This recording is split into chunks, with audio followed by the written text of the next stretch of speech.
CAL FIRE Battalion Chief. Chief, thank you very much for joining us. It is good to see you again. I'm sorry that it's still under these circumstances. I want to pick up right there on the winds. We know that these hurricane-level winds last week is what helped fuel these fires, really make them explode so quickly, kind of behave in ways that were unable to be kept up with. And we know that those winds are expected to return. Walk us through how much of a concern that is. When you put in context last week when the Palisades fire got started, is this almost like those conditions all over again and the potential not only for these fires to grow, but for new ones to begin? Yeah, that's correct. There's definitely a lot of potential there. So we took the last couple days to heavily attack this fire and do everything we can to knock the heat out of it with all of our crews and being able to use the air assets. We've made quite a difference here on this fire.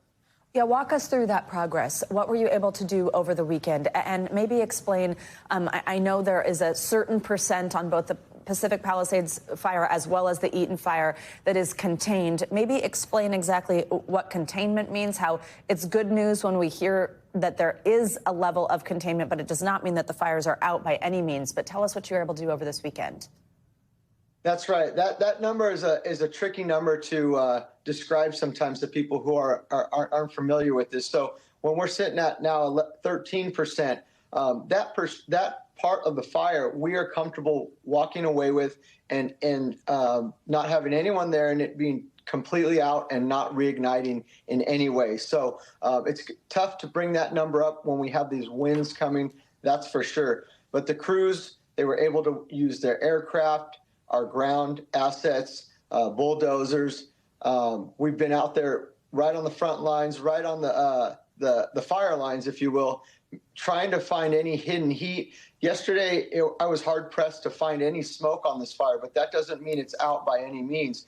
There's a lot of heat in the earth, in the ground, just below the surface. So firefighters have been out there the last couple days hustling to get all the heat out so that when these winds do surface, there's no embers or hot coals that can blow over our fire lines. Can you explain that a little further, Chief? I think as people who are not familiar at all with how to fight a fire, we just think there's flames, there's any type of fire, therefore there is heat. What do you mean by take the heat out of it?